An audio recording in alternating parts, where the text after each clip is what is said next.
Hello everybody, welcome back to my channel, Bow and Arrow Tarot. Today we're going to be doing the weekly relationship check-in for our signs of Aquarius. Alright, beautiful air sign of Aquarius. It's all about you. In this video we're going to get your two romance oracle angels out, see what the two energies are that you're dealing with this week, and whatever relationship that's going to be taking center stage, right? Whatever major dynamic you're dealing with, whoever that person may be, and whatever the dynamic is between you and that person is what we're going to be looking at. This could be a work relationship, a friendship, a love relationship, a family, someone who's coming back from the past, right? Someone who's coming back in, or someone new. Any kind of major kind of interaction, right? Show me. For our lovely Aquarius, please. I need two cards. Nice and focused. Give me a clear picture. Show me.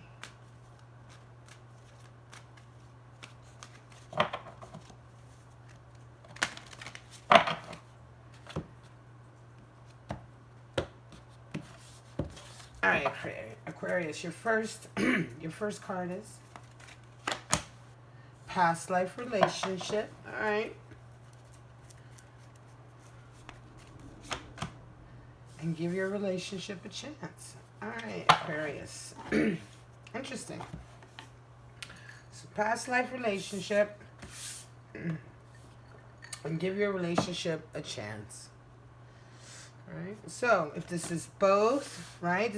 Both cards could be for you. One could be for your partner or your person.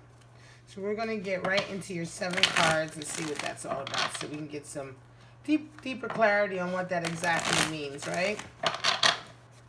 On the surface, you know, it's self-explanatory, right? But we want to go a little deeper, so let's figure this out. Aquarius, show me what's going on this week for Aquarius in their relationship, please. Give me a clear message. Affirmations, reaffirmations, warning signs, energies. Aquarius needs to be wary of or move towards. Show me.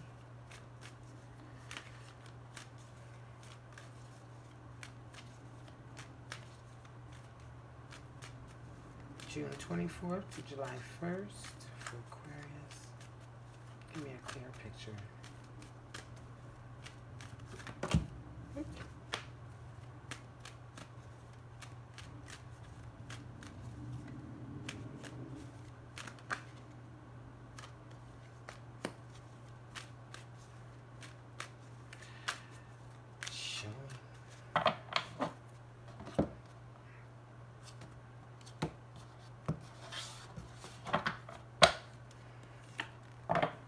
Nine of Swords is your main card. Wow, Aquarius, what's going on? You got a lot of anxiety, a lot of sleepless nights, huh? Worries. 4 of Swords. King of Swords. Wow, a lot of mental. Wheel of Fortune. Yeah, you're up in your head a lot. Lovers. 3 of Wands. And an Ace of Wands. All right, Aquarius, 6 of Cups, excuse me, is at the bottom of the deck. So, harmonious relationships, right? Coming into someone and wanting to give them multiple cups. It could be young relationships. This is the number for past, this is the card for past life relationships. 6 of Cups, right? It's that moving towards harmony in your love, you know, the kind of harmony and stability that it takes to maintain the love over the multiple lifetimes, right? So, yeah, this person may be somebody that is a soulmate of yours, whoever you're dealing with. But this week, there's a lot of anxiety for you, right? Interestingly enough, you have lovers on the spread. On the deck, you do have lovers, but it's a lot of swords. You're very much in your head. You have a lot of anxiety. You worry. I think you worry right now, Aquarius. I think you worry about the relationship. And you worry about how to move forward in the relationship. We're going to get some clarity as to why, but you certainly have some anxieties about it. I'm not really quite sure why. Could be that, you know, there were some issues in the past, maybe some arguments or something that caused you guys to kind of fall out for a little while, and maybe you needed, like you say, to do more work, but you're just really worried about it, and you've got a lot of anxiety that it's not going to work out, right? Right now, you see yourself certainly as a kind of like trying to hold on to stability. You're just trying to hold on, right? You're just trying to maintain. It's like you're dealing with somebody who could be you're dealing with somebody who gives you a lot of emotional anxiety, right? You worry about them, right? Four of Swords is certainly stability, but it's also strategizing, right? It's like, what's the next step? What do I do next? How do I handle this? You know what I mean?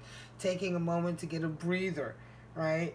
It's also kind of being very grateful. So it's like you love this person. I think this person that you're dealing with this week is somebody you care a great deal about, but they just cause you so much mental anguish. It's just, and you feel like you really have to whip them into shape all the time. You feel like you have to be very much the King of Swords. I don't think it could be that you see them very much as like this, this could be another reason why you're quite nervous about the relationship and you're having some anxieties, is because you could very well be seeing them also as someone who's very severe. Someone who's very severe, hard, right? I don't want to say judgmental, but they have really a high standard. They're quick. They're maybe a little bit aggressive, just a little bit aggressive, right? They're quick with their tongue. This individual probably has a certain amount of notoriety and authority to begin with. They may be a lawyer or someone like that, right? Or a doctor. Someone certainly who does well with words and the intellectual side of, intellectualized careers, debating, talking, politicians, someone like that. It could very well be someone who's quite high up in their business, right? And so to a certain degree, like, they cause you a lot of mental anguish, but not necessarily because they're weak or you feel like you have to take care of them. That mental anguish comes from something else that you'd have with them, right? But you certainly see them as being, you can see them as being quite austere sometimes, very serious, I think sometimes you worry perhaps that they're too serious.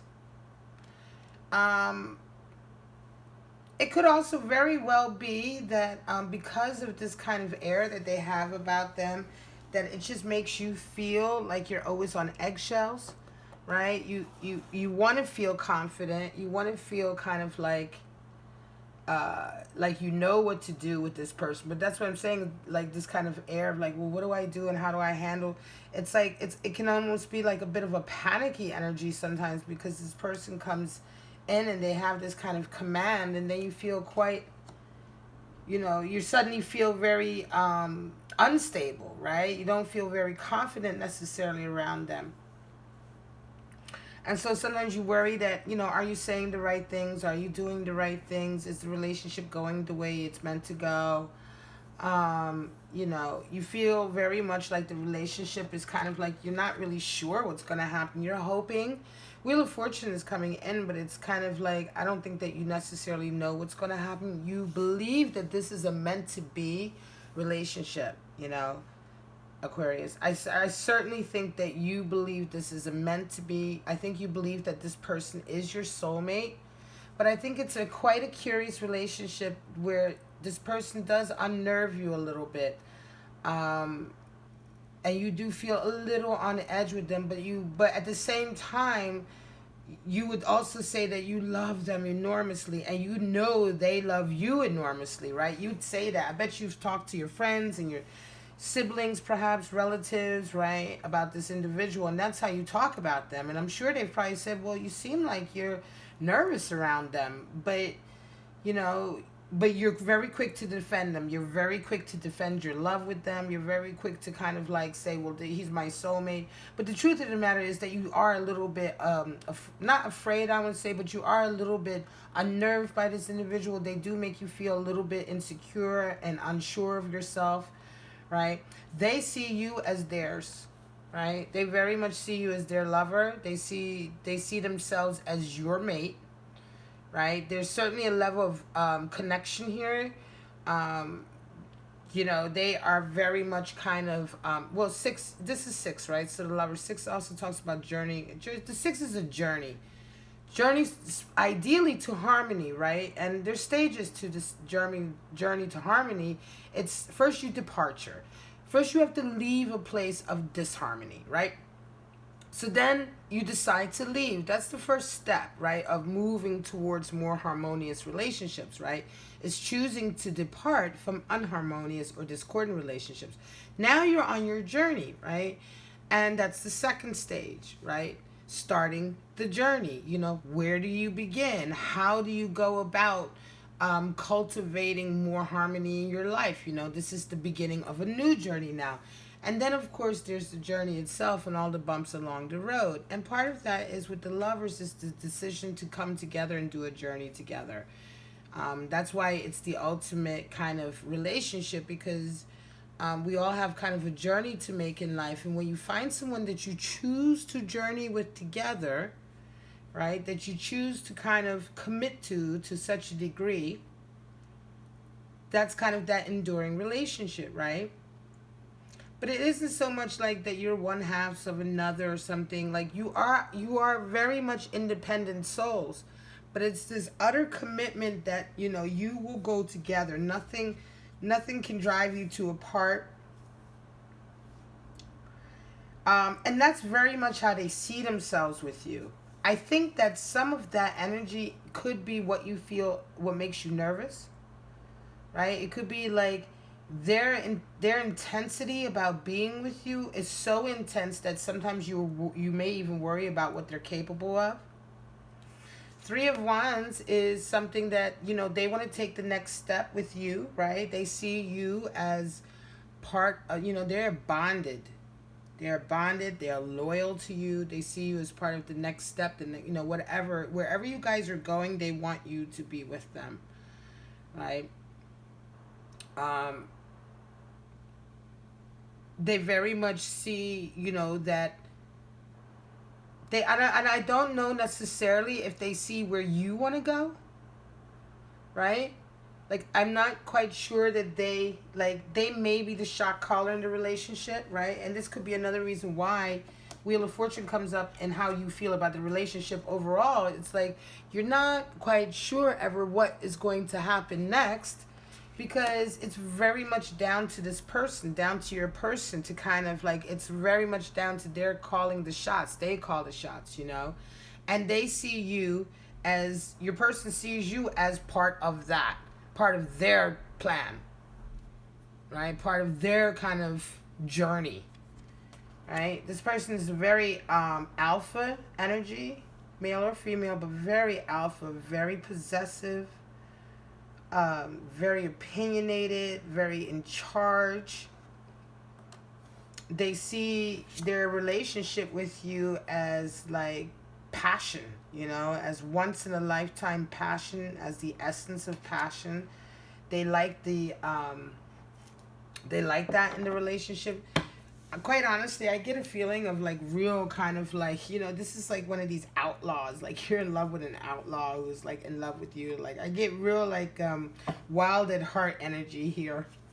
Honestly, like, you know, this love of a lifetime, and that you guys travel together and do all these crazy things together. And a lot of it is down to your person being so passionate, but insisting that you are by their side at all times, you know.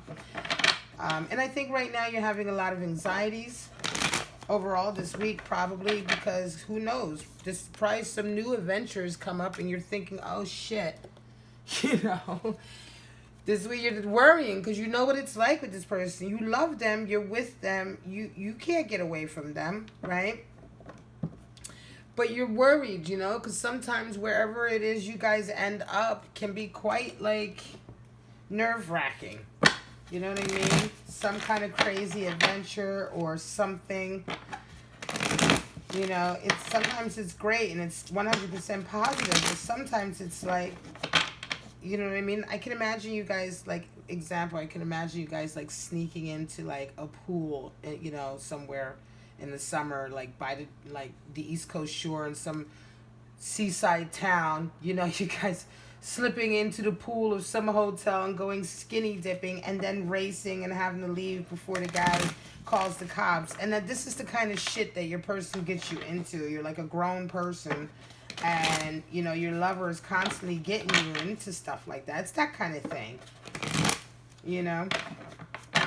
And so, you know, they do certainly make you nervous. Going on any kind of trip with them makes you nervous because it's like whatever they're capable of, you know. And you know you're not going to leave their side because you love them.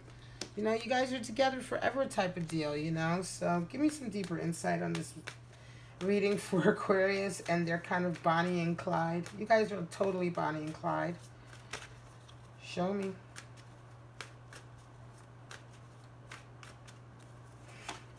And when I said earlier, here we go. 8 of Cups, Fool, the Star, King of Wands, the Sun, and 4 of Pentacles. At the bottom, we have the Chariot. What I said earlier about them, you know, not even noticing your goals per se, it's not in a kind of weird, like, manipulative way. It's just because they're so alpha.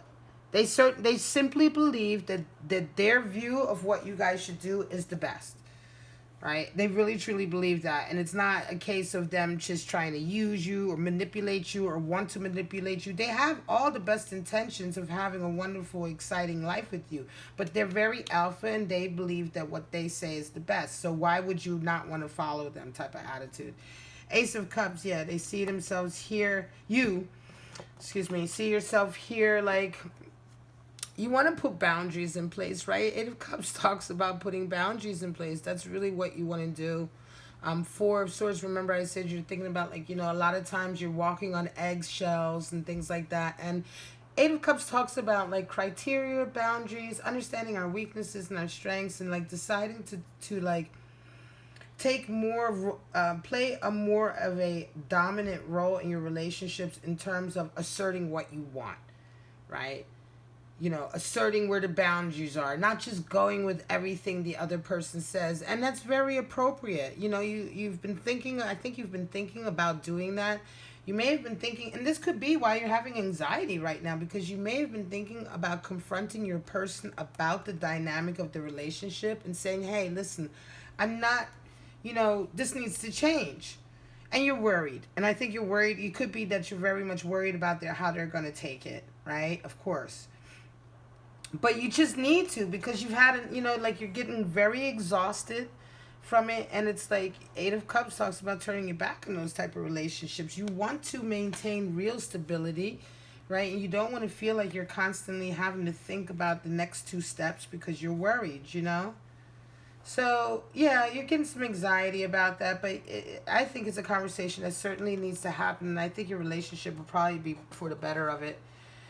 The Fool is coming in with the King of Swords. So, yeah, this is certainly, you know, this is how they make you feel, right? You see them as very austere. And the way you see, you know, in relation to them, you see yourself very much as the Fool, kind of, right? Like, not the Fool in a bad way, but, like, you know, like you're constantly having to follow them. You're constantly being made to feel like you're following them. Like, they're the ones in charge. They're the ones who are, you know, deciding your path for you in a way. Right? You know, they're kind of leading the Fool's path. And it's like you're not really at the helm of your own ship. Right? And I think that you're realizing now that very much has to change, you know. It just can't. There you go. Here you have Star Wish Fulfillment. It's the Star coming over Wheel of Fortune. Star talks about really trying to, like, downloading what you truly desire from your spiritual and emotional levels. Really downloading that into kind of your, I'm going to say your data banks or whatever, right? And fine-tuning it. Fine-tuning what you're really wishing for. For instance, you could have, you know, a lot of times we wish for, I wish to grow up and get married, you know, to a man who has a really good job and to live in a big house, right?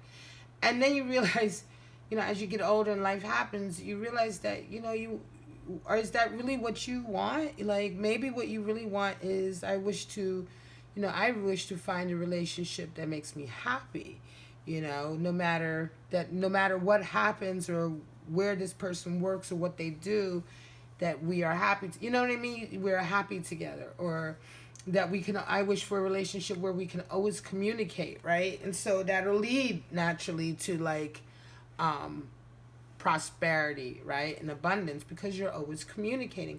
But if you wish for a relationship that, you know, that you kind of skip those itsy bitsy details, so, and a lot of times the other wishes don't come true because they're too kind of like, they're not really hitting home to what it is you truly desire. You think you're hitting it with what you're saying, but you're not. And when the star comes up, it talks about really fine-tuning your wishes, really understanding what it is you want. You know, really understanding that, no, you don't necessarily just want to be married, but you want to be perhaps married and committed to someone who makes you feel a certain way, right? So you start to really fine-tune and take control over your wishes as well, over your desires and your goals, right? You start to become like, you start to take the wheel of the car, right? You start to be at the helm, right? You're starting to take the lead in manifesting what you truly desire, what your wishes, not what somebody else's wishes for you. And so where before the relationship was very kind of up in the air, Wheel of Fortune, anything could happen, now you're kind of trying to say, well, hang on a second, I want to have more of a say in this relationship and how it goes. I want my wish fulfillment to be a part of the relationship and not just yours. They very much still see themselves as King of Wands, right? They're the man. They're in charge. You could certainly be dealing with a very fiery character. I mean, I already said it's a fiery character before, right? Very passionate. Now, a lot of people will say because it's wands, it could be a fire sign. That really doesn't matter. You know, I didn't need the King of Wands to come up to know that this person was going to be a passionate, fiery person. And I don't need to, you know, speculate that they might be a fire sign either. They could be a Cancer for all I know. But they're a fiery fucking Cancer. They're a passionate one, you know, and that's really the most important thing. They're their essence. And the essence of this person, your person's character, is to be the leader, to be the King of Wands, to be the leader, to take charge. His way, he burns, you know, he burns the course ahead, right? And that's how he sees himself, and he's not coming down off of that. However, he does see you as sharing the sunlight with him, right? So even though he takes the helm and he's the one who really dictates where you guys go, he does see you as being there with him. And I think that there is a great possibility of communicating with your person about how you'd very much more like to be sharing the sun and the decision-making process of the relationship rather than kind of just being led. I think the right communication will work here because ultimately you do see your person as someone you can communicate with. King of Swords is someone who you can speak with. You know, this is not an irrational individual, right? This is a rational individual. And simply because they're very fiery and very alpha doesn't mean that they're not rational, not able to talk and understand where you're coming from. I think up until now you just haven't tried. You know, I think maybe up until now you've just been afraid to mess up the relationship by making maybe waves, you know what I mean? Or doing things to upset your person because they are so alpha, right? But I think it's necessary that you do bring yourself into this relationship. I think you'll find out that it's something they've probably secretly desired for you to come out in any case. I think they probably very secretly have desired for you to be more forceful, more demanding, more like, not demanding, but more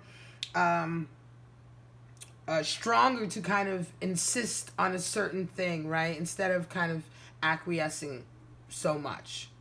Right? I think they want to see that self-esteem in you come out and challenge them, you know. King of Wands is, you know, even though they're very passionate, very alpha, you know, nothing turns an alpha person on more than being challenged.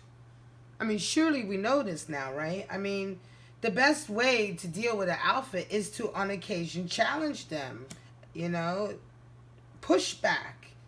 If you don't ever push back or challenge them, the relationship eventually will fizzle out because you don't hold anything for them. You don't do anything for them that's of any kind of challenge. And ultimately, you know, that's not what somebody like that enjoys.